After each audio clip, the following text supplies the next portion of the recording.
framework investigation in Singapore, including reviewing and developing the new structural and stratigraphical framework for Singapore.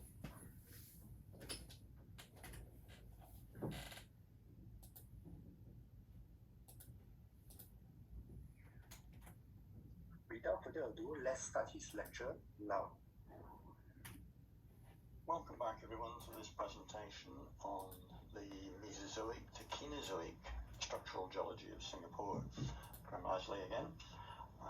Now in this presentation we'll look at the effects of folding and faulting of Mesozoic, essentially earliest Jurassic, to Kenozoic, latest Cretaceous to possibly early Pleistocene age, as well as the rock types and structures that result.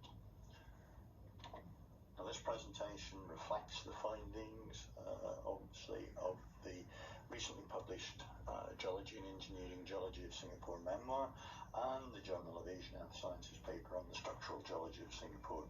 And the images in this presentation are largely from the new memoir. Now, we've seen already that the history of the Mesozoic bedrock of Singapore is inextricably linked with the Permian to Triassic history of the Sukhothai arc structure, both in terms of the generation of the multiple plutons of the Bukatima Center, which you can see here developing in those cartoons which we showed in the introductory talk, as well as the genetic related, essentially middle to upper Triassic inner forearc Jurong group and Sentosa group successions, which we saw forming in this sort of setting, and then later on the Sentosa group in the more mature arc setting. We know now that these Mesozoic strata in Singapore have been deformed into a pattern of northeast translated, northwest-southeast trending, ductile, brittle, fold and thrust structures during the latest Triassic to earliest Jurassic collision and amalgamation of the Siumasu block with the leading edge of Indochina East Malaya block across what now has become the Benton Roads Suture Zone.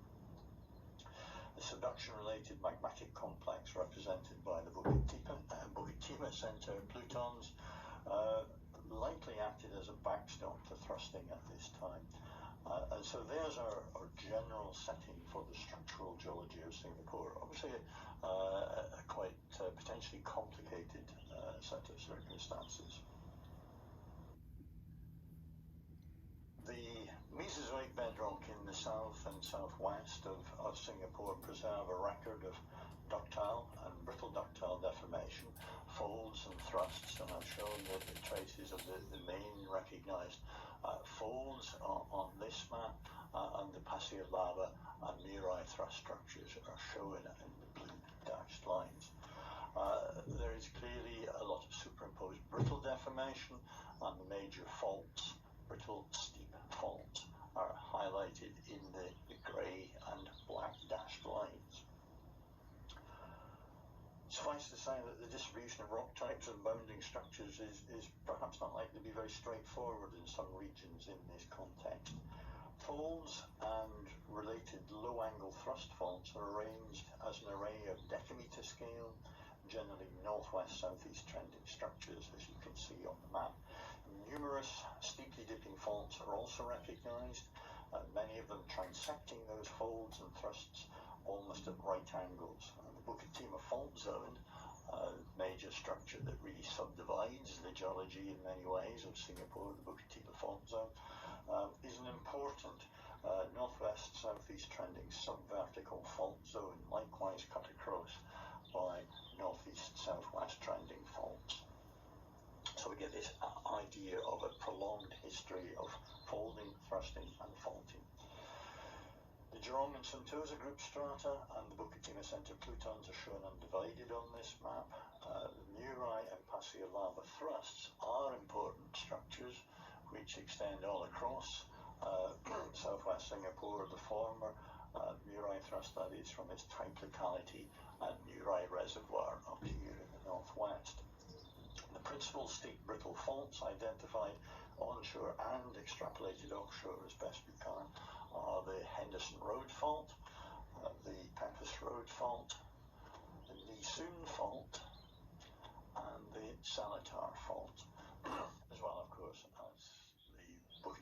zone that we've already mentioned. The array of faults and folds best fits with an overall pattern of dextral shear, and we'll come back to this diagram later in the presentation when we think about the characterization of the various fractures that we can see in this shear system. The new digital geological map of Singapore includes cross-section profiles. These are examples constructed to illustrate the general geometry of the large-scale rock unit and the nature of the fold and thrust structures that have a major impact on the distribution of these units in southwest Singapore. These cross-sections also demonstrate the character of the cross-cutting nature of the superimposed steeply dipping brittle faults, including the Bukit-Timah fault zone. So we can see that the fold, the array of folds and thrusts, such as the Pasir Laba thrust, the Murai thrust, and then the superimposed and cross-cutting steep structures of the Bukit-Timah fault zone, separating the Jurong and Sentosa groups strata in the south and southwest from the plutons of the Bukit-Timah sector in the northeast. In this next segment of the presentation, we'll examine the characteristics of the folded and foliated Jurong and Sentosa group strata in southern and southwestern Singapore. But first, we really should take a moment to examine the strongly folded Sajahat Formation rocks that are the oldest exposed rocks in Singapore, which formed a major part of Singapore geology prior to the emplacement of the Bukit-Timah Centre intrusions. So here are, from Pulau Sajahat, the type locality, here are these polydeformed, multiply folded meta-mudstone and meta-sandstone units that comprise the Sajahat Formation. At outcrop, and looking closely, you can see that the multiple metamorphic fabrics, tectonic fabrics that characterize these rocks are actually overprinted by conspicuous porphyroblasts of the mineral cordierite. They overgrow all of the deformation fabrics, and they must be the result of contact or thermal metamorphism, that is the result of emplacement of the Permo-Triassic intrusions of the Bukit-Timah Centre. So these tightly folded and polyphase fabrics observed in the Sajahat Formation rock, and of course the contact metamorphism, are much more profound than any of the tectonic fabrics or metamorphic fabrics observed in any of the Jurong and Sentosa group strata, which we will now go on to examine. Jurong and Sentosa group strata in southwest Singapore record ductile and brittle ductile folding and tectonic cleavage formation. And these effects can be observed in almost every outcrop at a variety of scales. So these examples are from Pulau Jong, from St John's Island, and from Lazarus Island. And here we see sort of meter scale, upon the upright folding, there's a hammer for scale. We can see the axial planar cleavage cutting across bedding.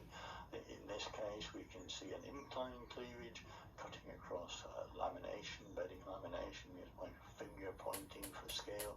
And on this outcrop again, we can see bedding clearly transected by a strong axial planar cleavage, which is essentially perpendicular to bedding, really telling us that we're in the fold hinge zone, and furthermore telling us that these folds must be inclined. The axial planar foliation is clearly southwest dipping. When we look at the stereonet below, we can see the greater tendency for gentle to moderately southwest dipping strata in this part of the data, but also the steeply dipping northeast to vertical strata are not uncommon. The girdle of bedding data from southwest to northeast fits well with the observed northwest-southeast trending fold axes and fold hinges observed at outcrop. The best outcrop scale folded Singapore that I know of can be seen at Tanjung Lokos on St John's Island, at the southeastern tip of the island.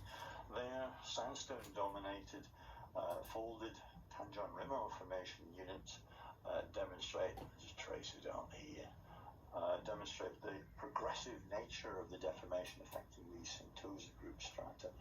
The exposed part of the locus anticline that you can see here is the crestal region of an inclined asymmetrical antiformal anticline. Posed bedding cleavage relationships are clear on the adjacent limbs, and the hinge zone is in fact to the right in this view, where the cleavage is, we can see, perpendicular to bedding.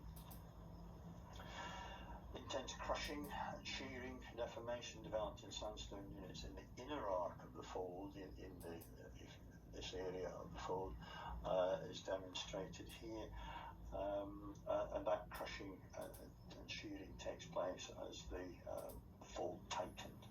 The northeastern limb, as this part of the structure, is much more penetratively deformed than the southwest one, such that intense southwest dipping fracture cleavage is developed even in meter scale thick sandstone units, testament to the strength of the deformation involved and the evidence that strain increased as the fold became increasingly overturned towards the northeast, rotating and shearing the steepening northeastern limb. And here's Kim Woon-Lee examining that penetrative, very strongly developed fabric, shearing fabric in these thick sandstone units. Folding is relatively rarely observed at core scale. Amongst the best examples are the repeated asymmetrical tight decimeter scale fold closures that occur in AH1 formation strata in borehole 2812. For example, the closure 35.7 meters that I'm showing in this photograph here on the left. The other examples show very clearly the tendency for retrieved core to split along the well-developed cleavage surfaces, preferentially so in the finer grained, most strongly cleaved metamudstone layers. I want now just to concentrate on this area in the yellow circle. This close-up view of the fold hinge featured in the previous slide shows the nature of the tectonic foliation very clearly. There is a well-developed grain-shaped fabric in the sandstone unit, and that the boundary between the sandstone and the metamudstone unit adjacent is transected and offset by microshearing characteristic of non-coaxial deformation generated during simple shear. That is a rotational or translational deformation, and so we might expect thrusting to be associated with the fold structures, in places at least. Rather than flexural folding or layer parallel slip, it would be indicative of coaxial shortening or buckle folding. Now, the core retrieved in borehole 2812 also demonstrates very clearly that the most strongly folded successions of Jurong group strata may be inverted at the broader scale. And in this preliminary sketch of what we could see on the first observations of that core, we've noted that folding is most intensely developed on the short overturned limbs of these asymmetrical folds observed in core, and in places strata is overturned. In this example, and now under the microscope, microfolding and shearing of the lithological boundary along here between the tuff layer above and the bioclastic metamudstone layer below is clear. Both lithologies are clearly cleaved with a well-developed tectonic or metamorphic cleavage, slaty cleavage in almost in these cases, being developed in both lithologies. So overall, the implied grade of metamorphism observed at outcrop or in thin sections and rocks assigned to both the Jurong and Sentosa group strata is never greater than the lowermost epizone, prehnite pompelliite fascies. So really we're talking about very low-grade metamorphism. Minerals such as sericite mica, chlorite and epidote grow and are aligned within the new foliation surfaces that you can see in each of these thin sections views. Every one is cleaved to a greater or lesser extent. Even the tuffaceous rock pick up a penetrative alignment of epidote minerals, never a very very strongly developed cleavage as such, but there is a strong preferred mineral alignment. One of the benefits of such a low grade of regional metamorphism is, of course, that much of the details of the primary sedimentology of these rocks does survive, and so the new lithostratigraphical framework that we've developed is robust. Metamorphic recrystallization does mean, however, that little or no primary porosity survives, although tangent rim formation strata may appear somewhat more open texture, perhaps suggesting that they experienced slightly shallower burial after compaction and deformation than the Geelong group strata. So now we'll examine the locally intense deformation associated with the discrete thrusts that form an integral part of the fold and thrust structure in south and southwestern Singapore. And to do that, we'll go to Murai Reservoir in the Western Water Catchment Planning Area in western or northwestern Singapore, where we can see critical detail of the important Murai thrust structure. And here at Murai Reservoir, excavations have created excellent three-dimensional exposure that reveal the complex but essentially textbook features that are now exposed in the hanging wall of the Murai thrust. The upper image shows you the outcrop. On the lower image, I've added a line interpretation that illustrates the principal dislocation surfaces seen at outcrops, so the black lines, the purple dashed lines are lithostratigraphic boundaries, modified, transposed lithostratigraphic boundaries. We can see the overall antiformal nature of this particular antiformal stack.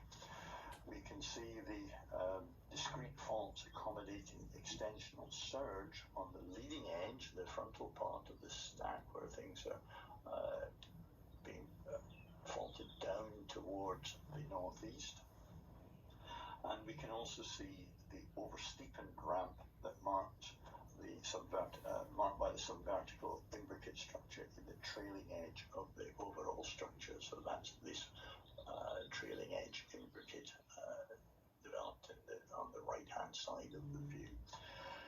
The structural variability revealed that this location is a clear indication to all of what should locally be anticipated elsewhere along the trace of the Murai, and for that matter the Pasir lava thrusts, superimposed on any broader scale variability embedding dips that would result from folding in those same areas. At Murai Reservoir, when we look closely at the outcrop, we see a characteristic anastomosing, sinuous, penetrative shearing fabric that is ubiquitous throughout. Any discrete lithological units that can be identified are heavily modified and transposed, and the individual units become lenticular at all scales as a result of the intense shearing deformation. Secondary shears, which you can see picked out here in the slightly darker brown colour, and I'll highlight them now in yellow, cross-cut the earlier formed shear fabric, and they're related to formation of the observed antiformal stack. Deformation affects units of sandstone, volcaniclastic sandstone, mudstone and tuff that can all be assigned to the Boon Lay formation. In other words, these are Geelong group strata.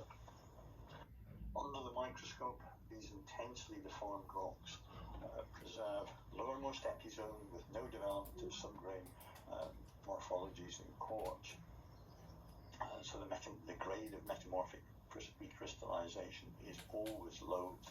And in oriented samples such as these, the sense of shear is always consistently top to the northeast, which is the lower left in this particular view, consistent with the measured stretching and mineral lineations that we can see and record at outcrop. At the broader scale, the Murai thrust places parts of the Pulau Choan, Pandan, and lower or older parts of the Boon Lay formation structurally over at the trace of the thrust, Murai thrust, structurally over upper or younger parts of the Boon Lay formation, including the distinctive Clementi displacement on the Murai thrust cannot really directly be precisely constrained, but the style of deformation and the thickness of the sheared philinitic rocks exposed at Murai Reservoir that we've looked at suggests that several hundred meters of northeast directed translation, even a few kilometers, is possible.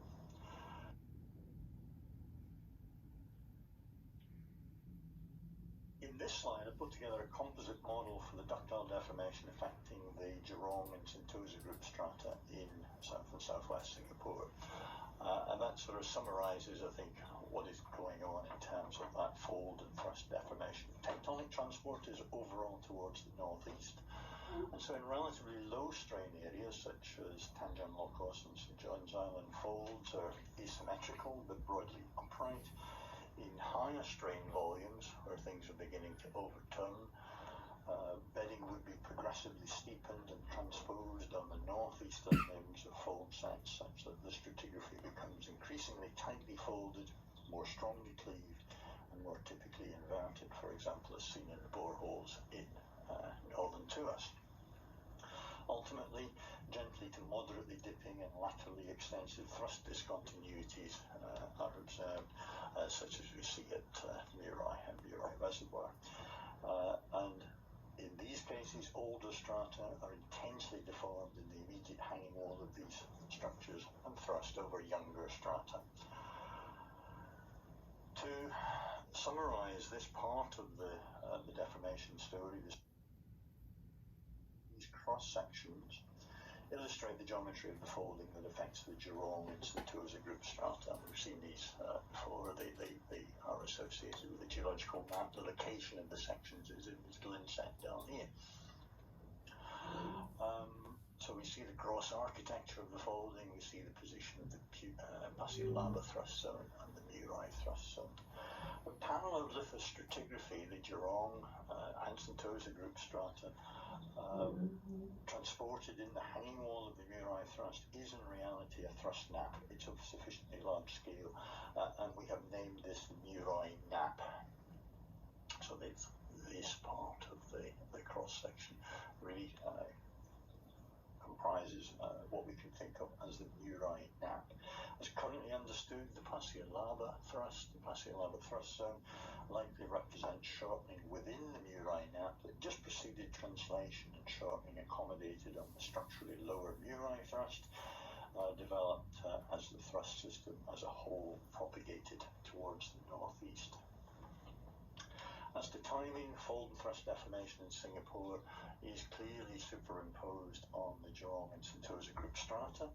Numerous successions of now dated tufa bedded with these strata were all erupted at around about 240 to 243 million years ago. Mesozoic collision of Subamasu and the Indo-China East Malaya block must have culminated after this date.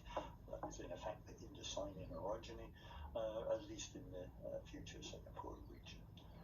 The youngest dated S-type granite plutons in the western belt of peninsular Malaysia are about 200 million years old, suggesting that the Indocinian collision was essentially complete by this time in the earliest Jurassic. And really we have no more refined age constraints currently available from the rocks in Singapore. The oldest strata overstepping the fold and thrust deformation in that area are themselves unaffected by folding. That is, the Kuzu Formation are believed to be no older than Berriasian or Cretaceous in age, younger certainly than 145 million years, the age of the youngest detrital zircon so far recovered from those strata. So now we go on to look at the faults and the brittle deformation in Singapore. Our treatment of Singapore faults and fault rocks follows BGS protocols. There are a number of points to consider really. Is the fault rock strong or weak, for example? The rock will be broken, clearly fractured, but are those fractures healed or mineralized, and if so, with what? Is it mineral quartz? Strong, obviously. Is it the mineral calcite? Relatively weaker. Mixtures of different minerals. If they are calcite-filled fractures and healed fractures, has dissolution actually taken place subsequently and removed some of that healing mineralization? Can we recognize multiple phases of fracturing, of fill, of dissolution, and over what sort of time scale? So those are the sorts of things that we've been looking at. The most significant fault features affecting the bedrock geology of Singapore are now identified as arrays of northeast southwest, north-northwest, south-southeast, northwest, southeast trending fault structures. There are subsidiary north-south faults, and east-northeast, west-southwest is also a significant trend in this array of structures. However, very few faults are actually exposed in the modern urban landscape of Singapore, and modern imagery, satellite or similar, is severely compromised by that landscape. In many senses, the faults are invisible on surface.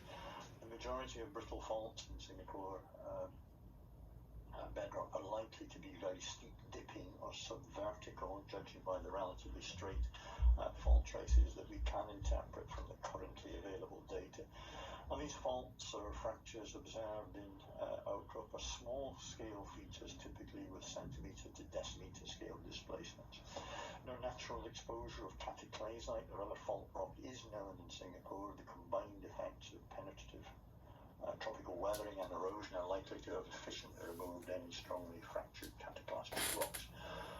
The BCA deep ground investigation boreholes were mostly drilled vertically, and virtually none of them, unfortunately, have intersected major faults.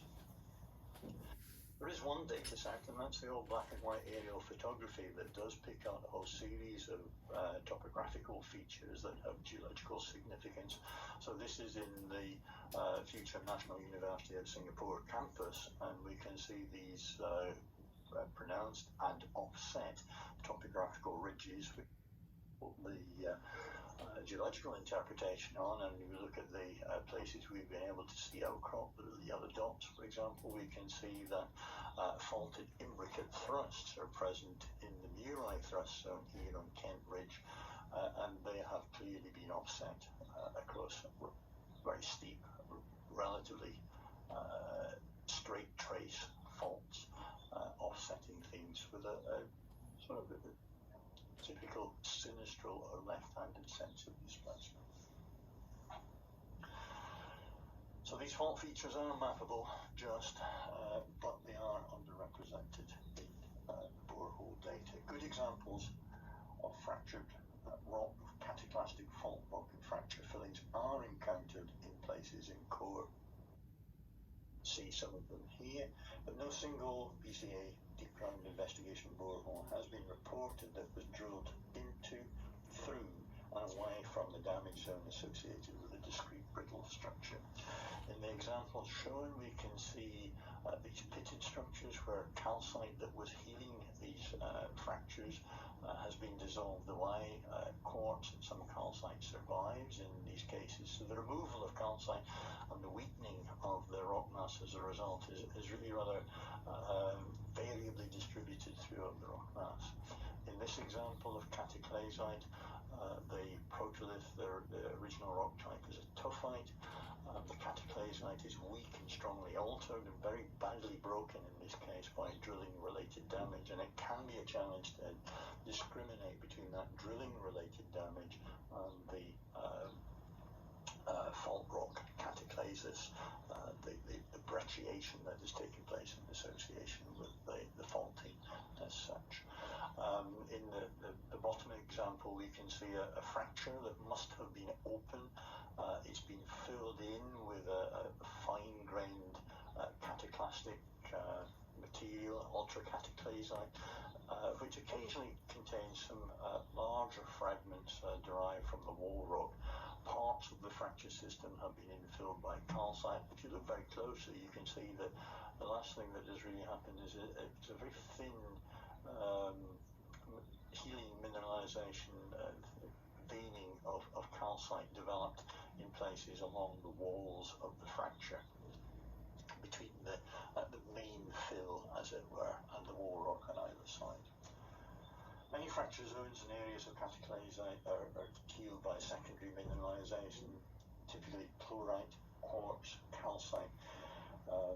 hematite as well. Commonly, healing calcite has been partially removed, or in some cases completely removed by dissolution. And in fact, locally, new calcite crystals have regrown in the voids previously created by dissolution, and indeed may still have been growing immediately prior to drilling. Some of that calcite growth will be modern in that sense. Thin sections of cataclastic fault rock, angular fragments of various sizes can be seen, and dark, very fine-grained zones of intense microfracturing are observed separating the fractures. The matrix to these fragments typically comprises an argillaceous mix of fine-grained sericite, white mica and clay, which is probably illite, and chlorite. Secondary microporosity can form within and alongside these fractures and in any associated damage zones. Bukit Fault zone is the largest and arguably most important discontinuity in Singapore. It's essentially the boundary between the plutonic rocks of the Bukit Timah Centre in the northeast and the Jurong and Sentosa group strata in the southwest, and we've looked at these cross-sections a couple of times now. Fault-bound lenses or slices of the lower Cretaceous Bukit Batok Formation strata are spatially associated with this fault zone. And despite all of that detail, the Bukit Timah fault zone is not currently exposed anywhere at surface, and its character and even its precise location are not yet fully understood or well understood. We know that a fault of this size will likely have formed as a set of anastomosing strands within a fault zone that pinched and swelled both vertically and laterally. Multiple strands that apparently accommodate fault displacement and strain are observed in the closely spaced 2B6 and 1B10 series of boreholes.